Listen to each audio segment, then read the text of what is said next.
아주 먼 길을 떠났습니다. 목숨까지 걸어야 했던 위험한 길. 좀 예로웠어요. 예로웠어요. 고향 생각이 너무나 예롭고 자면 계속 아들 생각이 나고 꿈을 꾸면 계속 고향 꿈을 꾸고. 남과 북, 그 멀고 험한 경계를 넘는다는 게 쉬울 리가 없죠. 탈북민이라는 꼬리표도 늘 따라다녔습니다. 저 뒤로.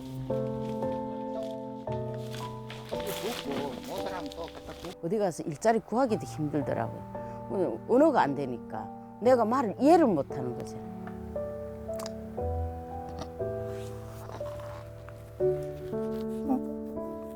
포기하고 싶은 순간이 한두 번이 아니었습니다. 하지만 주저앉아 있을 수는 없었습니다.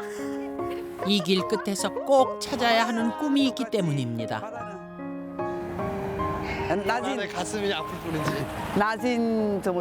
낮은 모르는 게 당연한 거고, 그다음에 이 사람들이 나를 이상하게 볼 수 있는 게 당연한 거고, 그러니까 이 사람들한테 어떻게 하면 이 사람들이 나를 다른 눈으로 볼 수 있을까라는 걸 제공을 해야 되겠다라는 생각.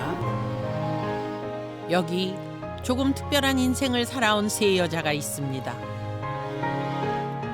운명은 스스로 개척하는 것이라고 믿는 억척 여장부들. 북에서 남까지 먼 길을 달려온 그들이 인생을 걸고 다시 길을 나섰습니다.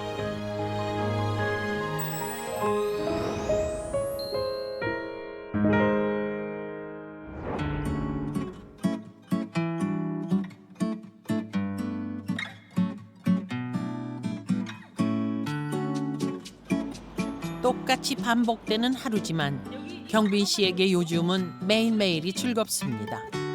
얼마 전 시작한 장사가 제법 쏠쏠하기 때문이라는데요. 회장 뭐야? 거기다 전화해서 생수 얼린 게서 갖다 달랐어? 잘 얼려둔 식혜부터 옮겨 씻고 서둘러 출발 준비를 합니다. 힘쓰는 일을 맡은 사람이 남편 주판돌 씨입니다. 박스에다 써놔야 돼. 부산에서 나고 자란 경상도 사나이라는군요. 어디 뭐라는 거? 아니 잡고 그래야. 남남북녀예요. 제일 북쪽에 제일 위쪽에 우리 지도가 보면 토끼처럼 돼 있잖아요. 제일 위쪽에 북쪽에 제일 추운 데서. 그다음에 이 사람은 또 남쪽에 제일 아래에서 눈이 오는 날 운전 못해요. 그 부산에는 눈이 안 온대요. 그 눈 오는 날 제가 운전 더 잘해요. 경빈 씨의 고향은 함경도 무산. 한국에 온 지는 올해로 10년이 됐습니다. 그러면서 다 지나치가 가야지. 제일 먼저 배운 게 운전이었다는데요. 아유, 다리가 짧아가지고 아플게. 거리를 달리는 자동차들이 마냥 신기해서였답니다. 운전을 하면 일하는 데 도움이 될까 싶어 어렵게 트럭 운전 면허를 땄습니다.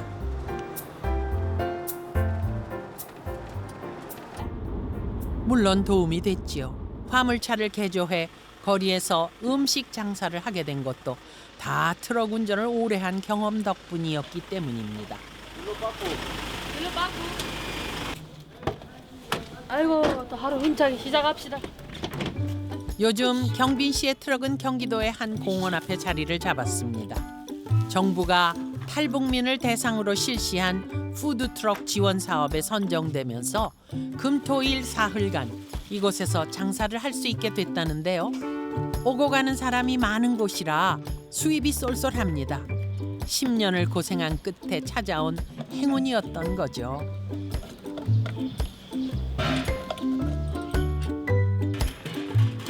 하지만 뭐니 해도 제일 큰 행운은 무뚝뚝하지만 속정 깊은 이 남자를 만난 거랍니다. 자기야, 발 더 씻게.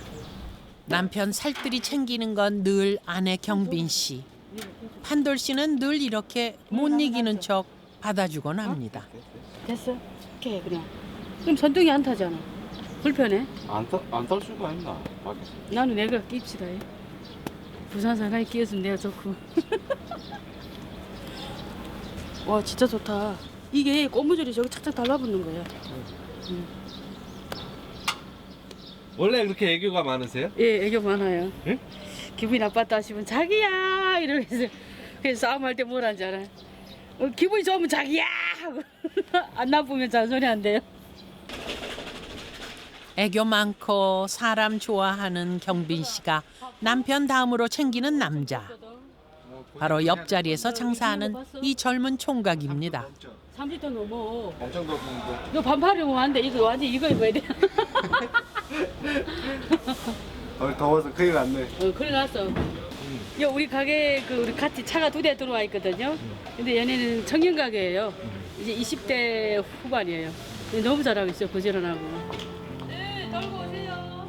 8살 때 어머니 손을 잡고 두만강을 건넜다는 봉철 씨는 청소년기를 한국에서 보냈습니다. 말투도 다르지 체격도 왜소하지 하니까 친구들이 좀 따돌림 많이 당했었죠. 그러다가 이제 한 중학교 올라가고 또 고등학교도 올라가고 하면서 이제 저도 한국에 좀 정착이 되면서 또 친구들도 많이 생기고 하다 보니까 지금까지 오게 됐어요. 이곳에서 장사를 시작한 지 6개월째. 제법 단골 손님도 늘었습니다. 오늘 조금 늦으신 것 같네. 예, 좀 늦었죠. 아니, 많이 늦었어요. 차가 트럭이 오기를 기다리는 손님까지 생겼다죠. 뭘 먹어야 되는데 뭐. 기다렸어요? 먹었나? 뭘 점에 드시고 싶어요? 만두 점에 해드릴게요. 맛있어요. 전부 다 계란도 좋고 만두도 좋고 오뎅도 좋고 다 좋아요. 식당 주방에서 일한 경험이 있어 음식 솜씨는 남부럽지 않습니다. 떡볶이나 어묵처럼 직접 만들어 파는 메뉴들이 제일 인기가 많죠. 맛있어요, 아저씨? 맛있어요? 그런데 늘 좋은 일만 있는 건 아닙니다. 가끔 오해 아닌 오해를 받는 경우도 있다는군요. 정말 조수경이잖아. 안경도에서 왔지. 안경도랑 간판이 붙어 있잖아. 할부민이요. 예. 한경도에. 무산. 응? 함경도 끝에. 탈북 사람들이 지금 몇 명인데 4만 명, 5만 명이야. 엄청 많이 오지. 세금 우리나라 세금 얼마 많이 흩어지 나요? 돈을 돈 많이 주잖아. 우리가 지지해야 돼. 그래도 잘해주잖아. 기분이 그냥 좀 지나쳐야 돼요. 예, 그냥 그런 데까지 다 신경 쓰면 스트레스 받아서 안 되고 우리도 그런 말을 드문히 듣는데 자주 못 들어요. 웃어 넘겼지만 툭 던진 한마디가 내내 마음에 남습니다. 지난 10년 무엇 하나 쉬운 게 없었는데 서운한 마음이 드는 건 어쩔 수 없죠. 오늘은 장사가 없는 날. 그렇다고 쉬는 건 아닙니다. 준비할 게 많을 땐 여기저기 다니느라 더 바쁘다는데요. 가스도 채우고 필요한 물품은 없는지 꼼꼼하게 확인합니다.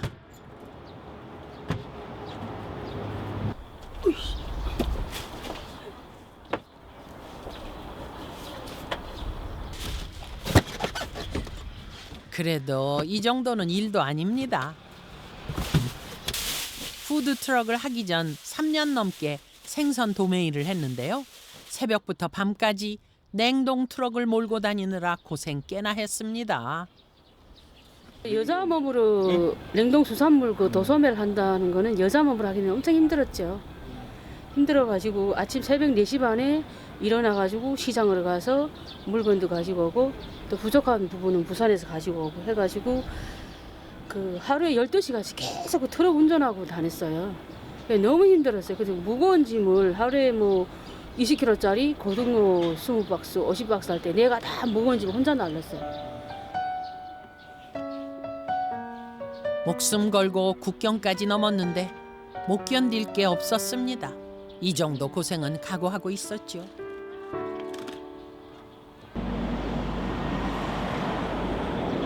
아침 안 드셨죠? 네. 어려울 때마다 손 내밀어준 사람들도 큰 힘이 됐습니다. 처음에 초창기에 푸드트럭 할 때 앞에 깜깜해 모르겠더라고요. 근데 이분이 먼저 푸드트럭을 많이 개조도 하고 체인점을 하고 많이 선행한 사람이에요. 프랜차이즈 전공 대학도 나오고 경영학과도 해서 제가 많이 잠으려고 했죠.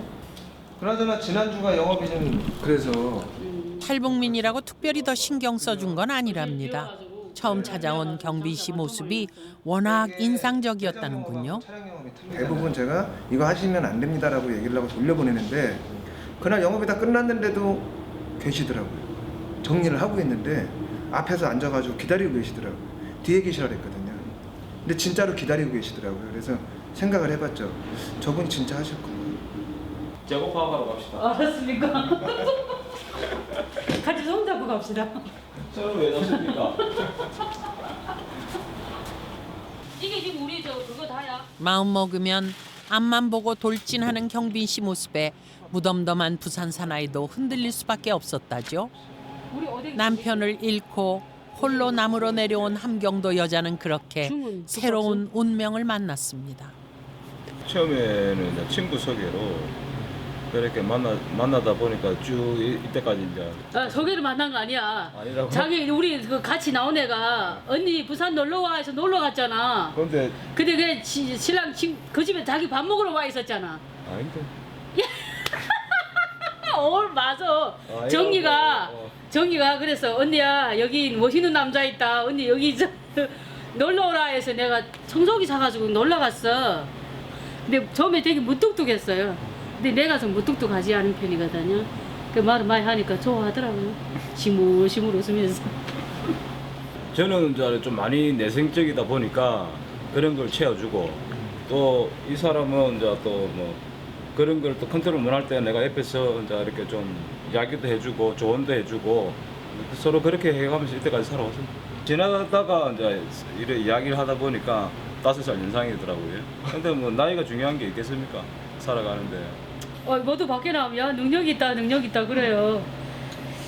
근데 능력 있죠. 이 사람 미쳤나? 자기 미쳤어? 미치지. 오 웃긴다요. 남남북녀라고 해서 별반 다를 게 없습니다. 닭살 커플 소리 들을 만큼 다정하다가도 엉뚱한 일로 티격태격하곤 합니다.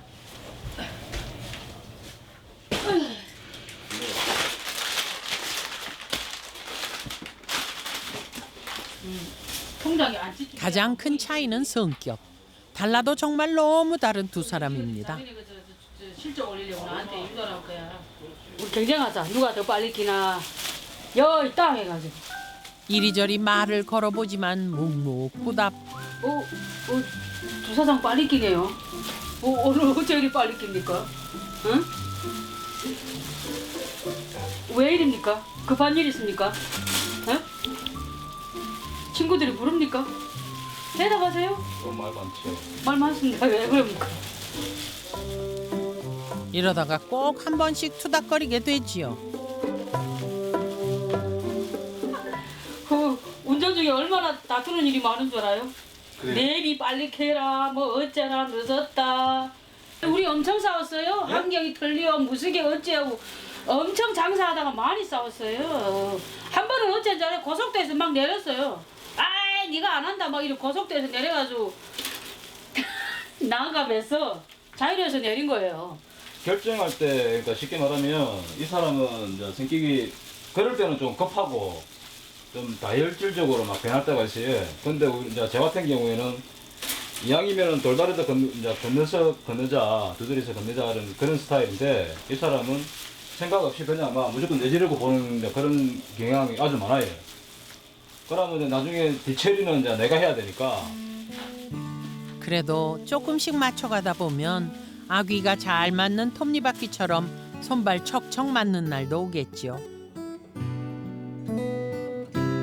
넉살 좋게 웃으며 사는 것 같아도 경빈 씨에겐 하루하루가 전쟁이었습니다. 컴퓨터 하나 배우는 것도 쉽지 않았죠. 그런 그녀에게 남편은 든든한 버팀목이 되어주었습니다. 혼자였다면 견디기 힘들었을 겁니다. 그냥 좀 예로웠어요. 예로웠어요. 고향 생각이 너무나 외롭고 자면 계속 아들 생각이 나고 꿈을 꾸면 계속 고향 꿈을 꾸고 한 몇 년은 고향 꿈을 꾸던데 꿈이 계속 그 뒷산이 보이고 콩밭이 보이고 뭐 이래가지고 고향 생각이 계속 나더라. 외롭죠. 제일 그린 게 외로움이에요. 김종국이 노래 좋아하시거든. 싸워도 늘 곁에 있는 사람이 있으니 외롭지 않아 좋습니다.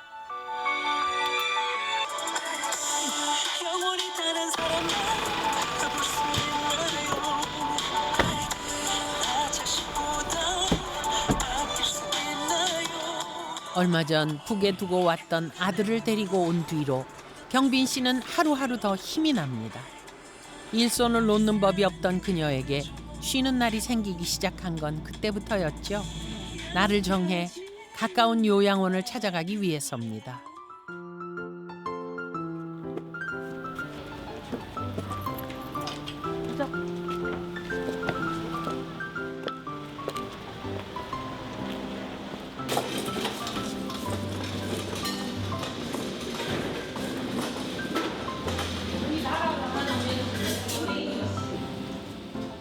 봉사라고 해서 특별할 건 없습니다. 그저 따뜻하게 어묵탕 끓여서 대접하는 게 전부. 하지만 자신이 받은 걸 누군가에겐 꼭 돌려주고 싶었답니다.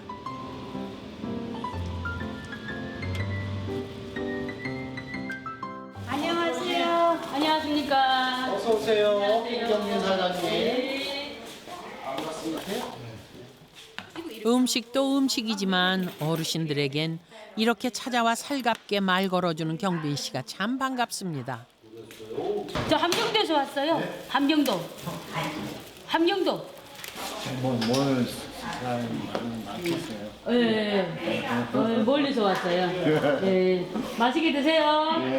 어디 저 어묵 드세요. 아 이거 국물이 시원하거든요. 국물 쭉 마셔봐요. 봉사를 해야겠다고 마음 먹었을 때 가장 먼저 떠오른 곳이 요양원이었습니다.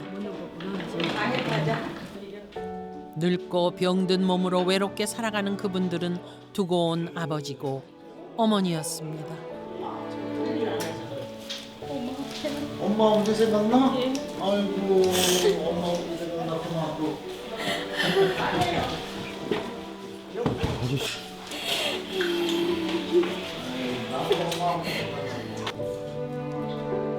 다 지난 일이라며 잊은 듯 살았는데 아물지 않은 상처는 그렇게 불쑥불쑥 가슴을 칩니다.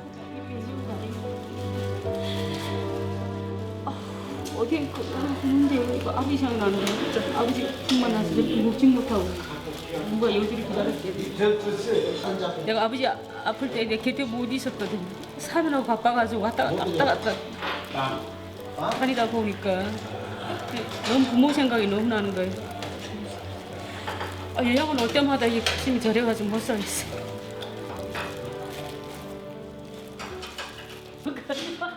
살갑게 아버지 손 한번 잡아볼 걸. 이렇게 사무친 그리움이 될 줄 그땐 몰랐습니다.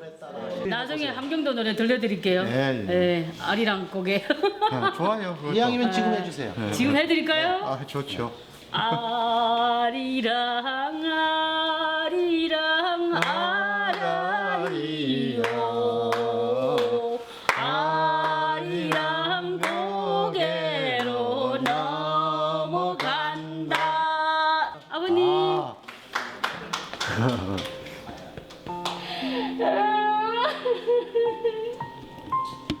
괜찮으세요? 그래도 품에 안아줄 누군가 곁에 있다는 게 참 고맙습니다.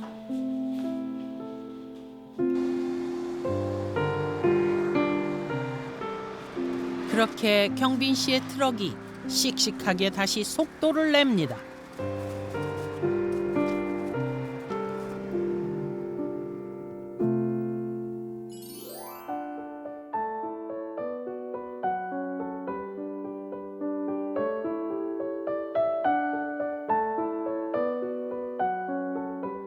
고향도 가족도 등진 채 낯선 땅에서 살아가는 게 쉬울 리가 없죠.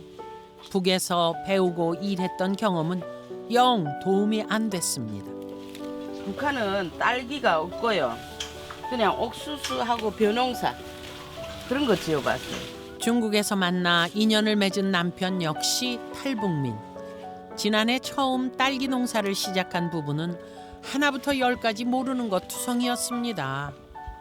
딸기란 딸자만 알고 뭐 시작하는 건데 아 참 고생도 많이 했죠. 새노랗게 됐어요. 단풍 오듯이 전반적으로. 몇 번의 시행착오를 거치면서 이제 겨우 초보 농사꾼 티를 벗어났다는데요. 건물이랑 세면 다 따버려. 놔둘까?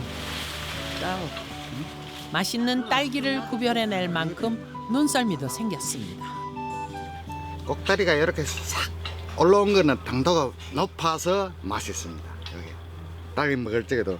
그리고 이렇게 살짝 누번 거는 맛이 슬답니다. 당도가 높습니다. 이게 당도가 엄청 높은 게거든. 이렇게 생긴 게 엄청 달달한데 그런 거 따 먹어야지. 어렵게 키워냈으니 이보다 더 달콤할 수가 없죠. 국물인데 아직도 다네. 농사가 처음이라 애를 먹긴 했지만 이 정도는 힘든 일도 아닙니다. 돈 되는 일이라면 안 해본 게 없을 만큼 악착같이 살았습니다. 처음에 와서 모텔 청소할 거에 또 이렇게 모텔 청소하면서 또 주유소 알바했고 주유소 알바하면서 또 전단지 돌리고 장차 부품 만드는 데도 다녀보고 배도 타보고 바다에 나가 바다 청소도 해보고 그것도 배 타는 일인데 그것도 해보고 뭐 자영업도 해보고 꽃집 옛날에 꽃 장사할 적에 꽃집도 해보고 그렇게 모은 돈으로 시작한 게 딸기 농사였습니다. 끝물이네. 예, 그렇습니다. 아이고, 이제 마지막입니다. 아이고 고생 많았어요. 막상 시작은 했지만 어디서 어떻게 배워야 할지도 몰랐으니 답답한 노릇이었죠. 채소 농사를 짓는 최삼봉 씨는 고비마다 달려와준 은인입니다. 네, 호박도 오늘이나 내일까지 따고 이제 마무리할 겁니다. 아유 고생했어요. 아유 진짜 고생했어요. 진짜 돈 많이 받았죠. 처음에 아무것도 모르는 데다가 그래야 된다. 아유 우리는 모르는 것 많고 하다 보니까나 이 사장님은 그래도 노하우가 많잖아요. 그러니까 다 해주고. 처음에 탈북해가지고 오셨다는 그 이야기를 듣고 저도 뭐 조금은 뭐 긴장을 하고 그랬습니다. 근데 의외로 같이 생활하다 보니까 사람도 소탈하시고 아주 부지런하시고 이래가지고 이웃에 지내는데 아무런 문제가 없고 형제간처럼 잘 지내고 있습니다 지금. 네. 같이 가는 거예요. 그래. 딸기 고맙습니다. 수고하. 예, 잘 갑시다. 도움을 주는 사람도 많았지만 낯선 이방인처럼 바라보는 이들도 적지 않았습니다.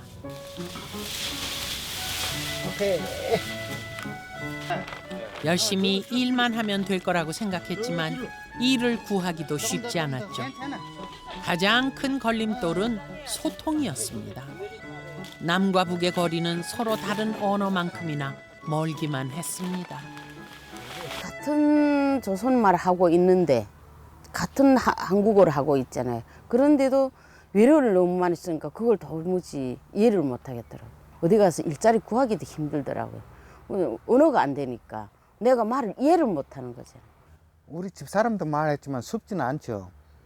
말하면 그림자가 좀 척척척척 지나가지만도.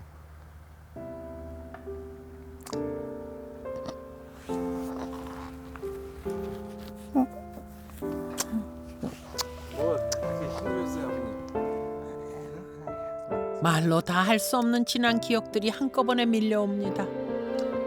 하지 마세요. 나는 뭐 적당히 적당히. 건드리면 금방이라도 무너질 것 같은 시간들. 그래도 버텨야 했습니다. 힘들었던 시절이 네. 생각나요? 많죠. 고생 많으셔서. 예, 그렇죠. 그래도 아버지 항상 웃고 예. 긍정적으로 이렇게 하시던데요. 그래 해야 되지 않으면 정착하기 힘듭니다. 진짜 힘들거든요. 근데 그게 있잖아요. 저희 한국의 본토의 사람들은 50년, 60년을 계속 이 땅에 터묻고 자라서 생활하면서 익숙돼서 이제 여기까지 왔잖아요. 그걸 저희는 10년이나 15년, 20년 안에 그걸 따라잡아야 되는 거예요. 그러니까 저희가 그 사람들이 한 발짝 뛰면 저희는 세 발짝, 네 발짝 떼야 되는 거예요. 그러는 할 수 없어요. 그냥 그래서 밤잠 안 자고 저희 주위 사람들은 이제 와, 일 하나는 나더라고. 어찌면 그렇게 하는 거야. 거기 그렇게 사람 견디는가 이렇게 이야기하는데 할 수 없어요. 그냥 거기까지 그 사람들하고 같이 걸음을 걸어 가려면 그렇게 할 수밖에 없어요. 그러니까 열심히 살아야 돼요. 그래도 믿는 구석은 있었습니다. 땀은 배신하지 않을 거라는 것. 그 믿음 하나로 버텨온 거죠. 앞에서 통로하는 것보다 뒤에서 통로하는 게 좋아. 와 그러면 앞에 햇빛 뭐. 그러니까 보일러 통로 때문에 통로를 해야 되는 게고 앞에는 겨울에 보니까 작년에 농사재 보니까 이게 통로 있어야 밀차 밀고 다니기 헐지. 트랙터를 조그만 거라도 갈래기라도 들어가서는 딱 해야지 사람은 어떻게 일일이 삽질하지? 요즘 수정 씨 부부는 딸기 농사보다 하우스 짓느라 더 바쁩니다. 몇 동부터 시작했어요? 석동이요. 그래서 올해는 지금 몇 동 더? 올해 지금 7동 더 했어요. 지금까지는 10동 돼요. 앞으로 그러면? 앞으로 몇 동까지 하고 싶으세요? 저는 딱 10동에서 그만뒀으면 좋겠는데 우리 아저씨 자꾸 30동 하겠다. 우리 목표는 30동입니다. 아직은 욕심이지만 목표가 생겼으니 열심히 달려가기만 하면 됩니다.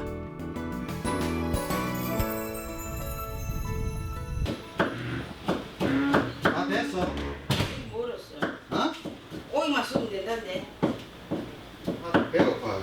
하우스 공사를 시작하면서 수정 씨는 일이 하나 더 늘었습니다. 어느 데 있어? 일꾼들을 위해 새참을 만들어야 하는 건데요. 조금만 늦어도 재촉이 심합니다. 오늘은 오이를 썰어놓고 시원하게 냉국을 만드신답니다. 여기에 국수를 말아 먹으면 한 끼 거뜬하겠네요. 바쁠 적에는 우리 언제까지 하는 건 새벽 12시, 1시까지 하거든요. 하다 보면은 밥 먹을 시간 없어요. 어디로 가겠어? 어디로 가요? 끼니도 걸러가며 일한 덕분에 요즘 돈 걱정은 안 하고 삽니다. 가장 큰 재산은 좋은 이웃들입니다. 하우스 공사를 하겠다고 하자 동료들도 열일 제쳐두고 달려와 주었죠.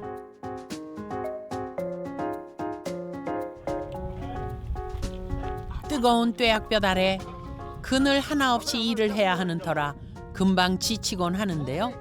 시원한 오이 냉국수 한 그릇이 일꾼들에겐 최고의 응원이죠. 어이 더 줄까? 그래요. 무엇보다 열심히 사는 부부의 모습이 이웃들에겐 큰 힘이고 자극입니다. 한 번씩 오면 한 놀래비. 예, 진짜. 왜 놀랐어요? 몰라 이 뭐 센터비 생각을 안 하고 일반 사람이라 생각하면 우리 한국 사람보다 더 훨씬 나. 진짜. 이제 딸기 수확은 거의 끝났습니다. 잠시 쉬어도 될 텐데 벌써 내년 농사 준비를 하신다는군요. 너 여기다 모종을 받아야 내년도 농사를 짓죠. 땀 한 방울이 10,000원이다. 땀 얼마나 흘리는 거 봐라. 내년도에 또 수확을 그래도 우리 공연을 하려면 지금부터 열심히 해서 모종을 잘 키워야 되는 게니까. 안 힘드시냐고? 왜 안 힘들겠어요? 근데 재미있네. 이 농사 짓는 것도 정말 재미있어요. 돈 키는 재미 멋지 않겠군. 그래 재미있어요. 돈 킬지 기분이 얼마나 좋아요. 딴짝하면 이것도 그래요. 요즘 행복하세요? 행복하죠. 진짜 우리만큼 행복한 집이 대한민국에도 좀 많지는 않을 건데. 맞지? 포기하지 않고 여기까지 왔고 아직 가야 할 길이 있다는 것. 그것만으로 이미 충분합니다. 여기서 서울 가자면 길이 한 갈래 길이 아닙니다. 고속도로 있고 국도 있고 농로길이 있습니다. 우리는 지금 농로길에서 국도까지 올라왔습니다. 앞으로는 이제 고속으로 타야 되죠. 모르는데 시작했는데 그래도 주변에서 많이 도와주고 해서 지금 국도까지 탔습니다.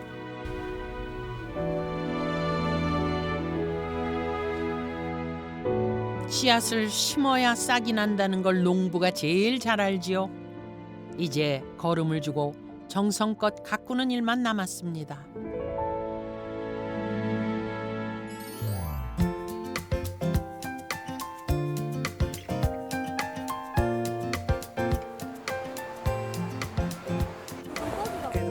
함경도 낮은 항에서 어린 시절을 보낸 윤선희 씨. 같은 동해를 품고 있는 속초는 정겨운 고향 같은 곳입니다. 항구에선 싱싱한 해산물들이 발길을 잡습니다. 윤선희 씨에겐 이 모든 게 다 살아있는 연구 자료. 직업이 요리사이기 때문입니다. 네, 자연산 우럭. 근데 이제 북한에서는 우레기라 그래요. 우레기. 우레기입니다. 우레기. 피란 나왔지만요. 아, 피란 나왔지. 우레기. 그리고 여기가 피란 남산이 많아가지고 실향민이 많아. 우리가 이제 이북 사람들이 이거 다 실향민 마을에서 살아가지고 이북에서 피란 나와서 아바이 마을에서 살기 때문에 이런 건 이제 하면은 지리로 서울말로 지리. 우리 저기 이북 사람 말로는 이제 작물. 같은 바다에서 얻은 것들이지만 남과 북에서 부르는 이름은 영 딴판입니다. 돌가재미. 우리가 돌가재미. 얼굴로 한몫하는 이 녀석도 마찬가지죠. 이걸 북한에서는 오롯이라 그러고 우리 한국에서는 도치라고 그래요. 네, 도치. 북한에서는 오롯이라 그러는데, 네네. 그런데 이 꽃새우처럼 처음 보는 녀석도 있습니다. 일단 먹어봐야 그 맛을 알겠죠. 이거 어떻게 먹는 거예요?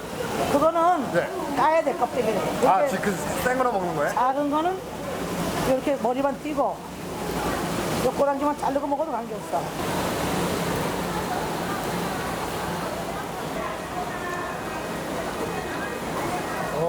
신선하네요. 자, 아무리 비싸도 하나 더 먹어봐. 감사합니다. 간이 다 있어. 바닷물이니까. 나는 것들도 이제 종류가 비슷하기도 하고. 근데 우리가 북한에는 이제 꽃새우라는 게 없어요. 저 꽃새우는 이제 한국에서 처음 봤어요.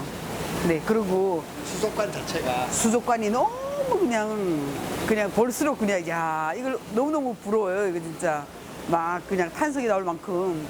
그러니까 너무 싱싱하게 보관할 수가 있는 보관 시설이 잘 돼 있다는 얘기죠. 네. 특히 생선을 날 것으로 먹는 회 문화는 북에선 경험하지 못한 낯선 풍경이었다는군요. 그대로 거의 먹을 수가 없지. 그렇지. 오기 전까지만 해도 수족관이라는 게 없었죠. 근데 와서는 잘 모르겠어요. 지금 생겼는지는 모르겠는데 그때까지만 해도 없었어요. 거의 잡아서 말리던가 아니면 염을 해서 보관하는 방법이었거든요.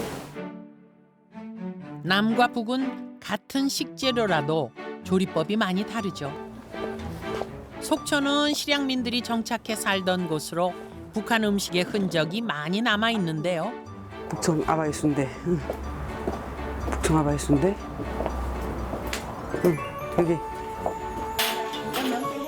여행을 핑계 삼아 이곳을 찾아온 이유도 실향민들의 음식과 실제 북에서 먹던 음식을 비교해 보기 위해서랍니다. 오늘 먹어볼 음식은 아바이 순대. 재료와 조리법까지 꼼꼼히 따져가며 맛을 봅니다. 그런데 고향에서 먹던 순대와는 조금 다른 모양입니다. 북한에서 오징어 순대를 이거 오징어라고 안 그래요. 낙지라 그래요. 네, 북한에서 낙지라 그래요. 북한은 서해 쪽이 많이 발달이 안 돼 있어서 동해에서는 오징어를 북한에서 낙지라 그래요. 그래서 우리는 낙지 순대라 그러거든요. 네, 낙지 순대. 그리고 이제 그냥 일반 순대라 그러지 아바이 순대라 그래서 따로 이름을 아바이 순대라고 붙이거나 이런 건 아니고 그냥 순대는 다 같지만 그런 차이가 조금 있고요. 변한 게 음식만은 아닐 겁니다. 떨어져 살아온 세월만큼 많은 것들이 달라졌죠.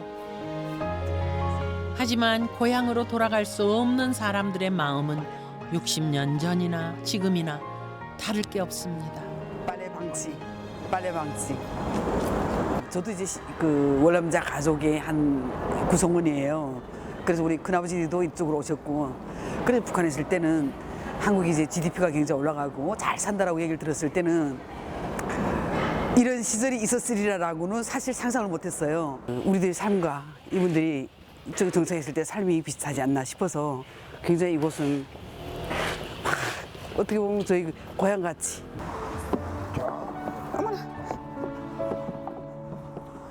월남자 가족이라는 말은 떨쳐낼 수 없는 낙인이었습니다. 곁을 지켜주던 남편이 먼저 세상을 떠난 뒤 아들을 위해 결단을 내려야 했지요. 내 목숨이.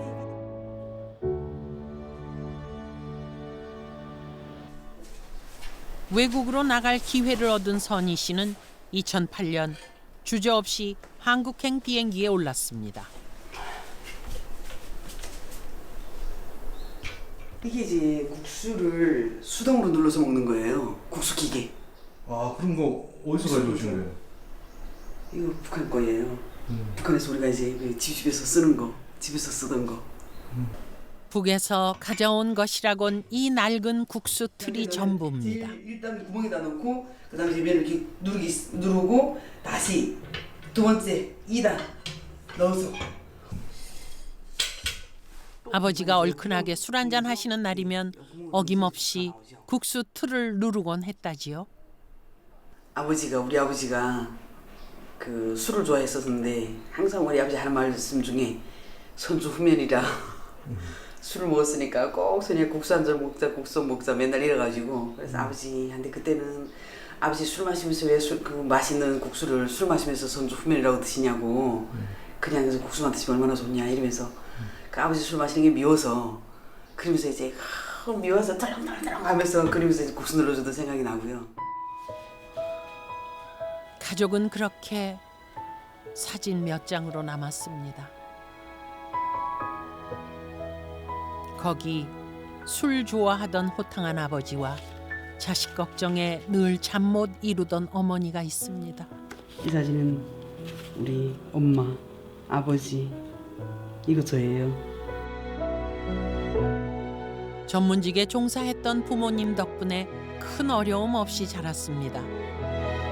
하지만 아버지가 물려준 출신 성분의 멍에 선희 씨는 주어진 운명을 거스르는 모험을 감행했지요. 그렇게 8년 한 케이블 방송 음식 프로그램에 출연해 주목을 받기까지 참 우여곡절도 많았습니다. 사람이 작아지고 초라해지고 더 알수록 더 초라해지고 더 알수록 더 숨고 싶고 이런 생활들을 제가 3년 이상 했죠. 3년 지나면서부터는 조금 바꾸기 시작했어요. 숙명으로 받아들이자. 모르는 게 당연한 거고 그다음에 이 사람들이 나를 이상하게 볼 수 있는 게 당연한 거고 이 사람들한테 어떻게 하면 이 사람들이 나를 다른 눈으로 볼 수 있을까라는 걸 제공을 해야 되겠다라는 생각. 3년이 지나면서도 아마 그런 생각을 제가 많이 했던 것 같습니다. 생각을 바꾸고 나니 모든 것이 달리 보이기 시작했습니다. 뭐 어떻게 북한에서는 이쁘게 하잖아요. 기본만 이제 화장 파운데이션 정도 그리고 이제 눈썹 살짝 그리는 정도로 끝나죠. 나만은요? 나만은요. 눈에다가 이제 아주 일단 눈이 확 돋보이게 할 수 있는 화장법. 네. 그런 건 누구한테 배웠어요? 저요. 저희가 다른 공부는 안 하고 이 공부는 제일 먼저 했어요. 화장도 배우고 요리도 다시 배우고 배워야 할 게 하나둘이 아니었습니다.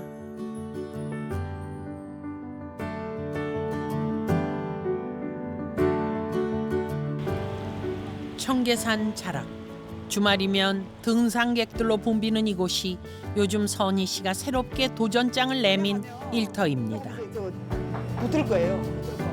몇 달 동안 준비한 북한 음식 전문점이 문을 열었는데요. 주방에서 음식 맛을 책임지는 것이 그녀의 몫입니다. 북에서 국수 틀까지 들고 왔을 정도니 면발 뽑는 기술이야 두말할 필요가 없겠죠. 처음으로 제가 가게를 열고 오늘 지금 오피스를 하고 있어서 네, 그래서 조금 오늘 복잡한 날이에요. 바쁘고 복잡하고 네, 정신없는 날.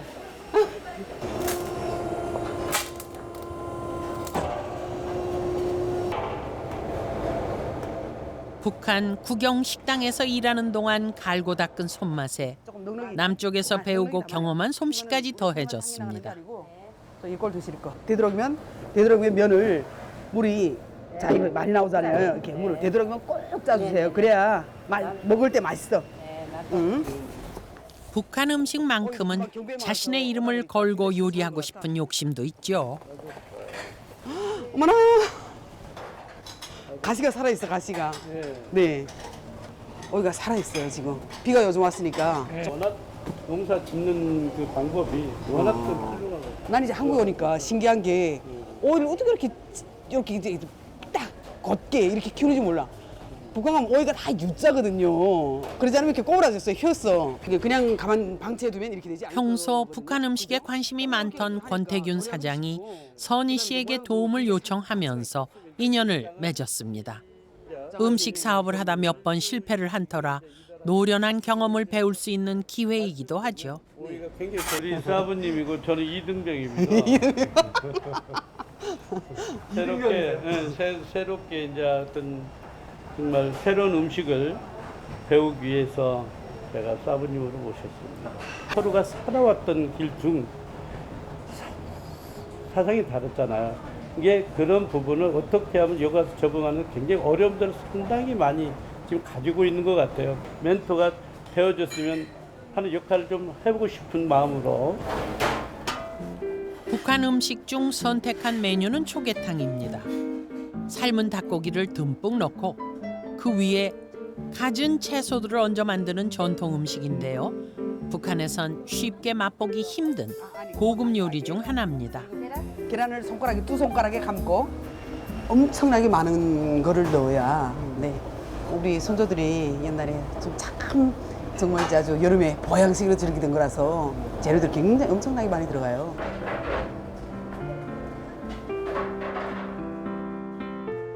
초계탕의 진수는 육수입니다. 달글 곰탕처럼 뽀얗게 고아 만든 이 육수에는 선희 씨만의 비법이 숨어 있다는데요. 최고라고 자칭할 수 있는 우리 육수. 진한 닭육수에 상큼한 맛이 더해져 여름 보양식으로는 이만한 게 없다죠. 자, 초계탕 나왔습니다. 초계탕을 다 먹고 난 후엔 쫄깃하게 뽑아낸 메밀국수를 말아 먹습니다. 이 정도면 한 끼 식사로 훌륭한데요. 입맛도 취향도 다를 테니 여러 사람들의 의견을 들어봐야겠죠. 혼자는 먹을 수 있는 게 없는가? 1인당 뭐 15,000원이나 네, 부담스러우시고. 네. 두 사람까지도 부담이 될까? 세 사람을 먹으면 그런 데도 네, 그렇죠. 그렇죠. 한두 사람 와서는 아, 네. 그런 음식들이 있어야 될 것 같고. 그 사람들 비용으로 따로 네네. 네, 알겠습니다. 감사합니다. 네. 맛있다는 칭찬도 들었지만 쓴소리도 좀 들었습니다. 음식만큼은 자신 있는 선희 씨지만 손님들 눈높이에 맞추는 요령도 앞으로 배워야 할 숙제입니다. 정말 가격적인 부분이 조금 부담스럽다. 1인짜리가 있었으면 좋겠다. 1인이 부담 없이 먹을 수 있는 그러니 고급한 음식이 좀 있었으면 좋겠다. 그런 조언을 받았어요. 그래서 그런 거 좀 나쁘셨어요? 아니요. 지금은 그렇게 말씀을 할 수 있는 부분들이 굉장히 저를 올라가라고 해주는 얘기라고 생각을 해요. 넘어져도 괜찮다. 바닥을 짚고 다시 일어서면 된다. 실패를 거듭하며 선희 씨가 얻은 건 그런 자신감입니다.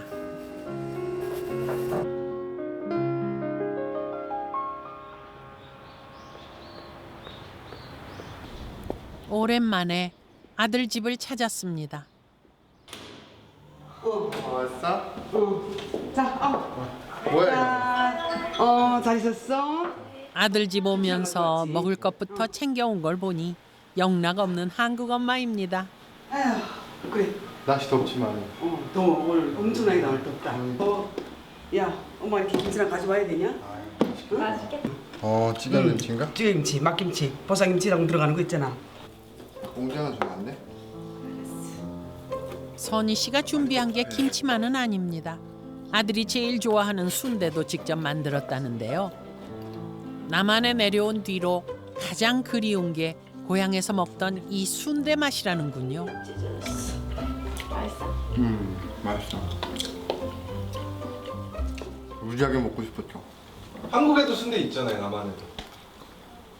당면 순대는 아직까지 입에 안 맞아요.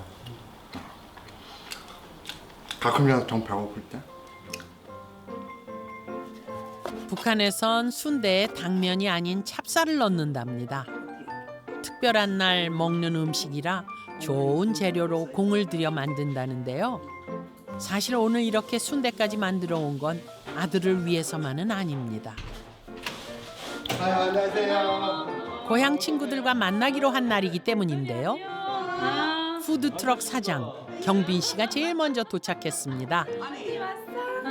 함경도 아침에 서울에 떴다는 그 주인공인가요? 어머나. 실망하다.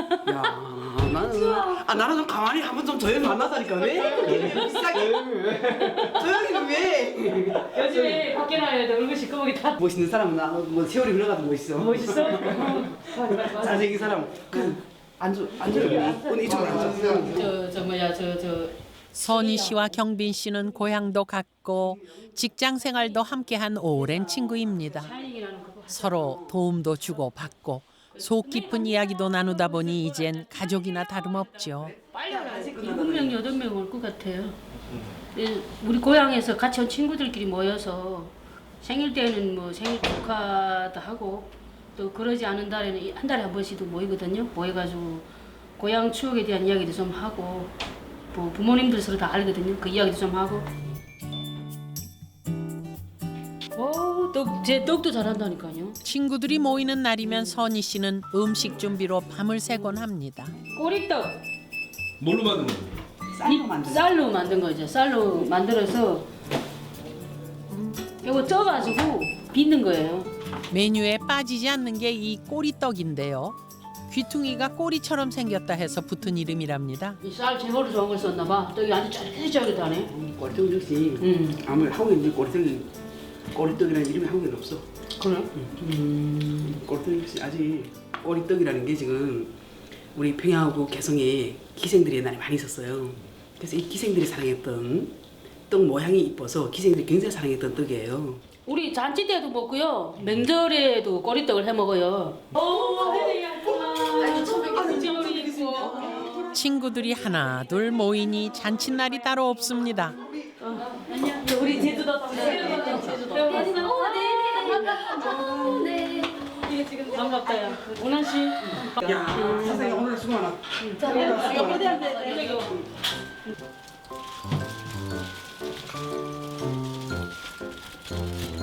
선희 씨 손이 바빠지기 시작하고 순식간에 고향 음식들이 한 상 가득 오릅니다. 얼굴만 봐도 좋은데 진수성찬까지 이보다 더 좋을 수가 없죠. 언니 했어 밤에? 안 했겠지. 밤에 너랑 물 먹겠어? 그 사투에서 떨어진 거 나한테 갈 거야. 어떻게 알았나 봐. 언니 심떡 명절에는 심떡이 빠질 데가 없잖아. 무슨 대사집이나 명절에는 무조건 심떡. 심떡 집에 가서 쌀하고 바꿔주면서 줄 서 있던 생각나? 맞아. 기억의 저장고에 불이 켜지고 지나간 일들이 어제처럼 생생해집니다. 동화 아보다 더 큰 동화를 신고 갔어. 맞아. 동화가 뭔지 몰라? 응? 동화가 뭔지 어린이 동화라 생각하죠. 아니 근데 한국 사람도 모를 수 있어. 겨울동자 쓴다는 거 알지? 이거 배추 씻을 때 동네마다 한 동에 4세대짜리 있었잖아. 그리고 밥상 쫙 넣고 배추 싹 있어서 옆집 앞집 제 집이 다 막 씻고 수돗물 호수를 대고 씻어가지고 김치를 버무리고 버무린 날에 감자 삶아 먹고 맞잖아. 감자 삶아 먹었잖아. 너무 맛있다. 너무 고소해. 너무 맛있어. 그렇게 추억만으로도 금세 배가 부릅니다. 고향 생각이 더 나고 어머니 손맛이 더 깊어지고 정말 저는 꿈 같아요. 오늘 현재 여기 와가지고 이렇게 먹는 것이 너무 행복해요. 이 집 엄마가 또 음식 잘했어. 정말 잘. 그 어머니 생각나니까 이렇게 그냥 네. 자꾸 글썽이 말씀 얘기도 못 하시는구나. 엄마 생각나지. 엄마 돌아가셨고. 아이고 세상에. 돌아가시지 않아도 다 만나지 못하니까 엄마 그러니까. 돌아가시나 같이 여기는 모두 그냥 엄마 그냥 마음속에 이름만 입으로만 엄마지 모두 맞아. 엄마 못 만나니까 아이고 세상에. 그래도 눈물 나는 날보다 웃는 날이 더 많아졌으니 이만하면 잘 살아온 게 아닌가 싶습니다. 이만 알아들어요 이러는 거야. 그다음에 이제 이만 알아들을 수 있어 이러는 거야. 그래서 어찌 열받은지 yes I understand 이랬거든. 그러니까 그다음에 쫙 쪼는 거 있지. 불러볼 수 있다라고. 아팠던 시간만큼 마음은 더 단단해졌죠. 어떤 분들은 이 기대치가 너무 높아요. 기대치가. 근데 어디 가도 공짜란 건 없어요. 내가 열심히 일을 해야 돼요. 근데 열심히 일하는 것도 중요하지만 이 사회에 대해서 빨리빨리 캐치를 해야 돼요. 주어진 환경을 빨리빨리 이렇게 포착하고 이제 거기다가 자기를 이 사회에다 나를 맞춰여야 돼요. 나한테다 이 사회를 맞추는 거 아니에요. 그런 이렇게 본인들이 꾸준한 노력이 필요한 것 같아요. 행복하고 생활의 노력도 혼자는 외롭습니다. 어렵게 내민 그 손, 이제 누군가 잡아줄 차례입니다. 어쩌면 세상에서 가장 먼 곳으로 떠나왔는지 모르겠습니다. 그래서 더 외롭고 힘들었지만 그렇게 얻은 오늘 하루는 무엇과도 바꿀 수 없는 선물입니다.